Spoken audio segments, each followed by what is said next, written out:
Un stagiaire partage l'expérience qu'il a vécue durant la méditation et s'en étonne. Cette énergie qui descendait, il n'y avait pas de caractéristiques, il n'y avait pas d'amour, de désir, c'était rien. Seulement avec la force, en fait, qu'il était là, pas la puissance, mais vraiment la force. En fait, le phénomène qui se produit, si je peux le traduire en d'autres mots, bien que les tiens soient très évocateurs. En fait, on l'appelle énergie, mais c'est beaucoup plus qu'une énergie. Je dirais c'est même en amont de l'énergie. C'est ce qui produit l'énergie. Avant de produire l'énergie, ça crée l'espace, le temps, l'énergie et la matière.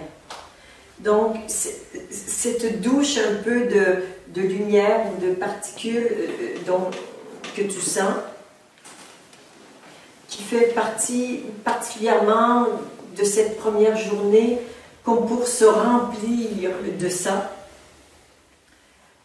Ça étant un grand rien complètement plein, un grand vide complètement plein, qui est une sorte d'antimatière ou de non-manifesté de la matière, tu vois, qui juste descend et reprend sa place, pour ne pas dire reprend ses droits en soi, et qui fait qu'à cause d'une activité mentale intense, toute l'énergie, mais aussi la présence, donc l'attention se trouve piégée dans le mental, à radoter, à faire du surplace, à tourner.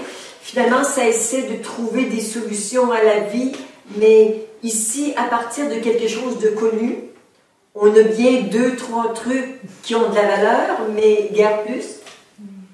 Dans ce que nous avons à vivre, qui est complètement inédit, on a besoin d'être connecté à cette source de tout, de créativité, source de la force, de tout ce qui existe. Et là, j'ai les mots vérité, mensonge, même si dans l'instant, la meilleure solution est un mensonge, il vient de la source parce que c'est la chose de l'instant à créer.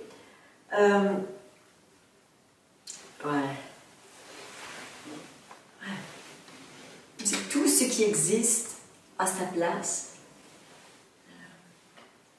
C'est toujours parfait. Et si ce n'est pas jugé, tout se produit dans un ordre parfait.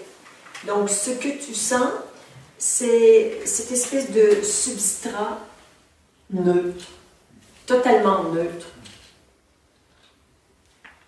qui n'a aucun goût, aucune saveur, qui est d'une puissance infinie et qui est la source de tout. Et nous sommes un peu dépossédés et déshabités de ça. Et c'est notre vrai soi. C'est pas quelque chose qu'on emprunte ou qu'on fait venir, c'est ce que nous sommes, mais quand on a l'impression de s'être perdu de vue, c'est que cette présence, elle a un peu fichu le camp. On se demande où. Probablement qu'elle a été un peu bouffée par le mental.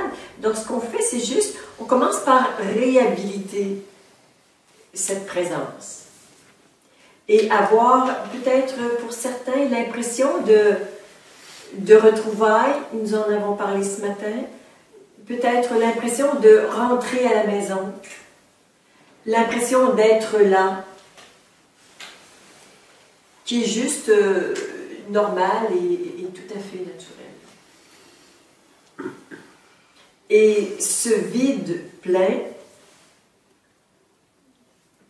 qui est, qu'on appelle bien sûr la présence, si on parle en termes plus spirituels, mais si on parle en termes plus techniques, on va parler de notre plan magnétique.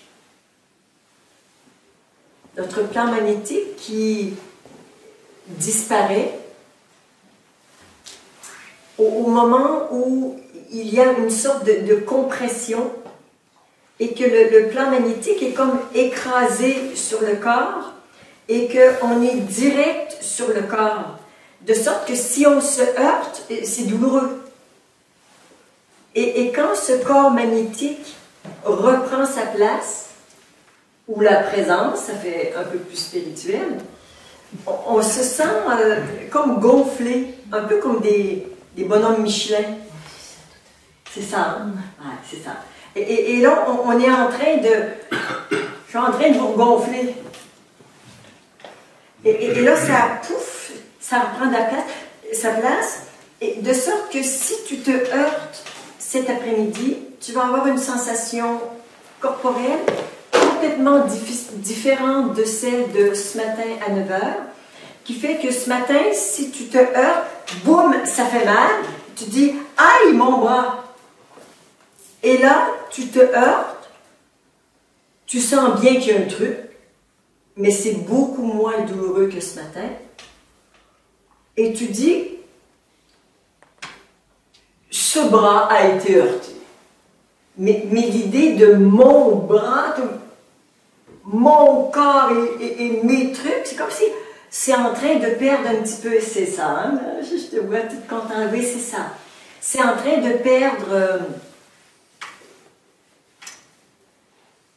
de sa puissance dans le moi, le petit je me moi, au profit de quelque chose de plus impersonnel qui m'habite. Alors je reste moi et je suis différente de chacun de vous. Donc on garde son individualité, mais qui se marie de plus en plus avec l'impersonnel. Et ça, c'est naturel. Et on est fait comme ça, mais on s'est un peu perdu dans les méandres du mental qui nous fait croire que ceci et cela. Et juste, on retrouve quelque chose de plus ouvert, plus léger, plus fluide. Et ça, c'est normal d'être comme ça. Donc voilà, l'individualité reste, mais là, l'impersonnel est en train de venir se marier, épouser toute l'individualité pour qu'il y ait quelque chose de plus juste et d'équilibré. Et notamment, ça arrive un peu comme une pluie de lumière pour certains. D'autres, c'est quelque chose qui part du cœur et qui, ouais, c'est comme ça pour toi, Rosette. C'est plus là que ça ouvre. Il y a eu, bon, tous les phénomènes qu'on a vus ce matin, mais si vous sentez dans la pièce et en vous, ça n'a rien à voir avec ce qu'on a expérimenté en tout début de rencontre annuelle. Je dirais, en gros, on n'a rien fait de particulier autre que d'accueillir la présence. Et c'est vrai que ça se présente, notamment en toi, comme si ça savait où aller. Alors, d'une part, oui, ça sait où aller, et en même temps, je me réserve le droit de lui donner quelques instructions. Parce que, notamment concernant cette présence, on sait que c'est cette présence et cette énergie divine, notamment, qui guérit et qui transforme. Alors, il y a deux choix. On peut être très passif et la laisser agir. Et puis, on peut dire, j'ai mal à l'épaule, voilà. Alors, on peut l'appeler, ou bien, ce matin, avec quelques personnes qui me disent, ben, il y a un truc, hein, bon, on a parlé d'une barre ici. Alors, simplement, j'oriente ma conscience à cet endroit-là, ça fait le travail, mais si j'étais passif, ça le ferait, mais sans doute, mais ça prendrait beaucoup plus de temps. Alors, on a cette liberté, cette possibilité de lui donner une orientation. Et l'orientation, le maître mot qui est demandé pour aujourd'hui, c'est des pieds à la tête. on habite ce corps. Après, on pourra se parler de choses sérieuses. Si ce travail n'est pas fait,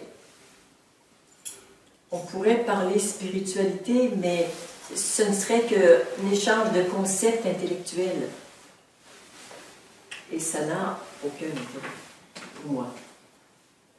Il y a plein de livres qui parlent de tout ce dont je parle.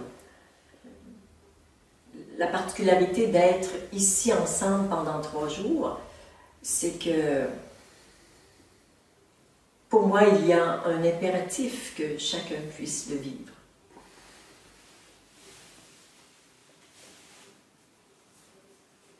Ouais. Et je ne vous lâcherai pas. Comptez sur moi.